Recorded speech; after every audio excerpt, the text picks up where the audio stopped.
Okay, hi everyone, my name's Caroline. I'm a developer and I work here at Swipey. I'm going to talk to you today about teams and specifically some of my thoughts and learnings on how to create an environment to help teams self-organise. When I told people I was going to give a talk on self-organising teams, some of the feedback I got was, well, isn't that easy? You just get out their way and let them self-organise. In my experience, I don't think it is that easy. It's a really big topic and this is just a short talk. So my aim today is really just to give you a bit of an overview and hopefully get you thinking a little bit more about it. So we'll start with a little bit of background as to what got me interested in this topic. I've always been super proactive, probably a bit too proactive at times, and will always just muck in and get on with things when I know what needs to be done, or try and help find out the best way to go when things are uncertain. I've spent a lot of my career working in really small teams, or teams where there wasn't really much collaboration between the developers. It was only when I started working in bigger teams that I realised that not everyone is as comfortable as me as self-organising. I think a good example of this was from the last team that I was leading. They were a cross-functional Agile team with a mixture of experience from graduates to seniors. They were a really fab team. The organisation had lots of uncertainties and lots of changing priorities, but the team all worked really well together, meeting sprint deliverables well when the goals didn't change halfway through anyway. The organisation was still really new to working in an Agile way, but the team was really bought into this. They were really bought into continuous improvement. We were always looking at ways we can improve in all areas, from code quality to working better as a team to speeding up deliveries. The one thing that the team really wasn't that great at was self-organising. When I first started leading the team, I would get members of all levels coming up to me and saying, well, what should we work on next? This drove me totally crazy.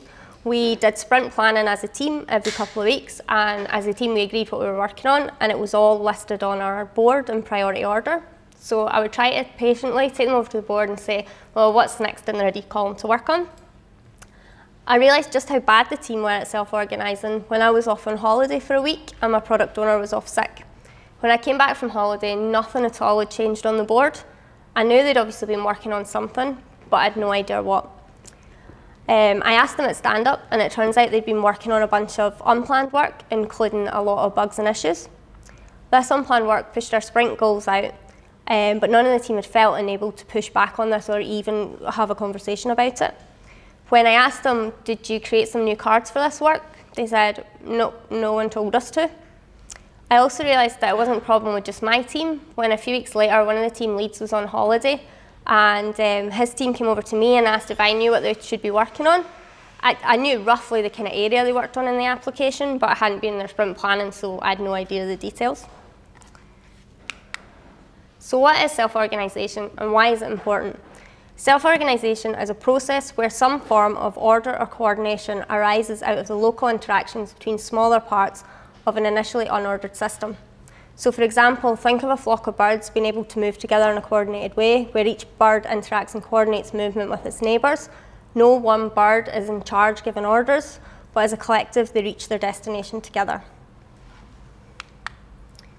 A collective behaviour that manifests when people take personal responsibility in a shared future. This is one of my favourite quotes when talking about self-organisation within a team context, because I think it sums it up perfectly. To me, the shared responsibility is a massive part of having a self-organising team. I think a team can't reach its potential if one single person is doing all the thinking and making all the decisions. It's pretty much like having a team where one person's thinking and the rest are doing what they're told. No matter how smart that leader or decision maker is, they're never going to be as smart and reach the potential of having a whole team of motivated, thinking, proactive people. To me, self-organisation is an outcome. It's not something we can enforce, it's something that we need to enable in teams. It's also not something that a team reaches, and that's it. Teams evolve constantly, and how they self-organise will also change over time. I think one of the best examples I can think of self-organisation working really well with fantastic outcomes is from the experiences of US Navy submarine commander David Marquette. He was training to take over for about a year to take over command of a submarine, and at the last minute had to change and take over command of a different submarine, which he had no training for. He knew the fact that although the crew were highly skilled and trained for that submarine, but they were also trained to follow his orders, would be a recipe for disaster. The submarine was also one of the worst performing in the fleet. So he knew that he would need a different approach to dealing with this. So he vowed that he would never give another order. Well, apart from the one to launch torpedoes, he felt like if there was a chance that people could die, this was his moral responsibility as the captain. So this went against pretty much every standard operating procedure and kind of thinking of the Navy at the time.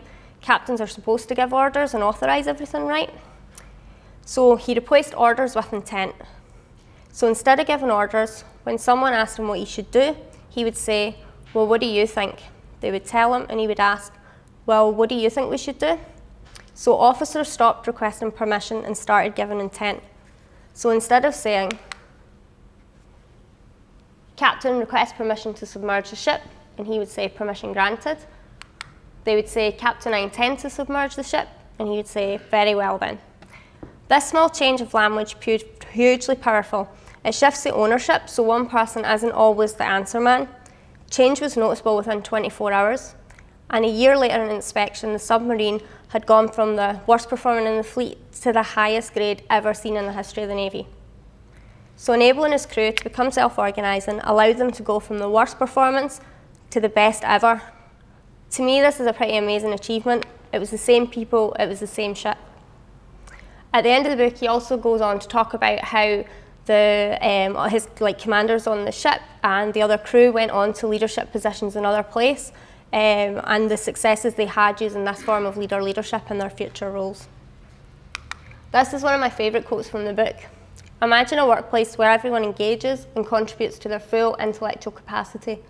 A place where people are healthier and happier because they have more control over their work. A place where everyone is a leader.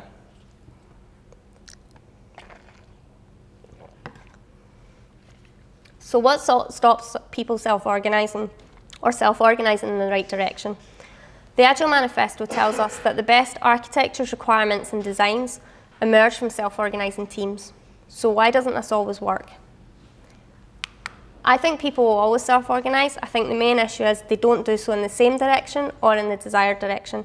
So team members working on pet projects or different teams working on different, maybe conflicting goals rather than working on a bigger organisational goal. Or maybe people feeling like there isn't really any purpose, so they don't do anything at all unless they're told something specific to do. There's lots and lots of things I think that can work against self-organisation of a team, and I don't have too much time today, so I'm just going to pick out a few of the kind of highlights or things that are important to me. So the first is having a blame culture. If people are scared to make mistakes, they're much less likely to be innovative. So try and give feedback rather than blame. For example, if someone's late, you can say the meeting started at 10 and it's now 10 past 10. You're giving them factual feedback. If you say, oh, you're always late for meetings or you're late again, you're blaming them. When failure does occur, we can achieve proactive solutions by removing the blame and doing things such as running postmortems. Companies like Etsy have blogged lots about this, so I don't want to go into too much detail, but basically run a postmortem, looking at why the problem occurred and how to prevent it in future. Take all the blame out. People are much more likely to be fully honest if they know there's not going to be any repercussions for them. And so it'll be much easier to identify and prevent the issue in future. And shouldn't this be the desired outcome if there's been a failure? Another example I think that stops self-organising is fear. So fear of doing the wrong thing, fear of failure, fear of taking responsibility, fear of making decisions, fear of not knowing the correct answer or solution, amongst lots of others. Try to remove the fear from the team and build a culture that it's safe to fail and people are okay with that. Obviously, you want to ensure you're doing things on as small a scale as possible so that it is as safe to fail, so doing small releases and things like that can help. Also, remove the fear of not knowing something. It's perfectly fine not to know something, and that's why teams work so well together, in my opinion. So encourage questions, encourage that there's no stupid questions. Ensure teams are aware of imposter syndrome and that not everyone knows everything, and it's okay to say, I don't know, or we don't know, let's go and find out as a team. Another example I think that works against self-organising is having no clear goals and purpose. If there isn't a clear goal, what are we expecting people to self-organise towards? Also, ensure the team has as much context, as much information as possible. If the team doesn't have all the available information, they're much less likely to be able to come to the right decision. Judgment is another thing I think that really works against self-organisation. I once worked with a Scrum Master who, after being with the company for only a few weeks and only working with one of the teams, held a meeting with the whole company and came in and said, you're all doing everything wrong, you should be doing things in a completely different way. What he hadn't done was spend any time with the majority of the teams. If he had, he would have seen that a lot of us were already working in that way and doing the things he said we should be doing, or they were already gradually moving towards that themselves because they were in that continuous improvement mindset. By judging the teams in this way, he caused a lot of disengagement and really worked against the self-organisation of the team. People didn't really feel motivated to actually input or try to make things better after that. So always try to presume people are doing the best they can with the information and things that they've got at the time. Also, don't presume people higher up than you know everything and have all the answers. No one knows everything, and it should be everyone's job on the team to work together to understand the problem and come up with a solution. If the team is having an issue, or the organisation is as a whole, don't presume it's someone else's job to fix it. You should build a culture within your team where everyone's ideas, opinions are listened to and considered.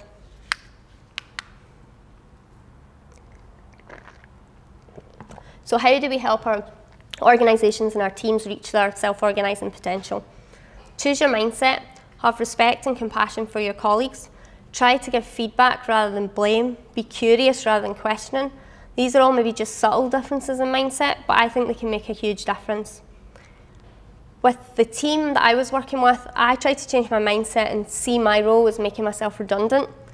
I also stopped solving people's problems. This was really hard for me in a couple of ways. I'm a developer, it's a massive part of my job, I solve problems every day.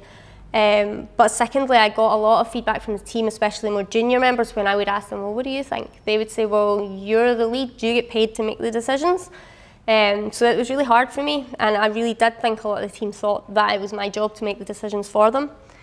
After a little while though of doing this with the team, I think they started to realise that they could make their own decisions and that it was okay for them and nobody was going to get them in trouble if they made the wrong decision. I was always still there for them to help provide advice and guidance and, you know, like maybe just help them think things through and help them come up with their own solutions rather than just jumping in and solving it for them.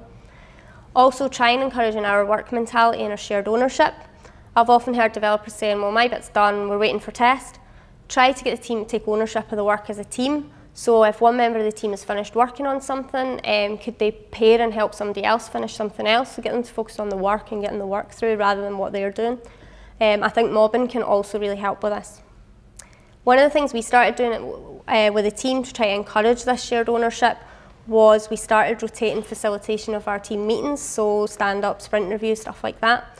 And at first, a lot of the team really weren't comfortable with this, especially junior members, and especially for our sprint reviews, which we held, like basically it was a demo of what we'd been doing company-wide.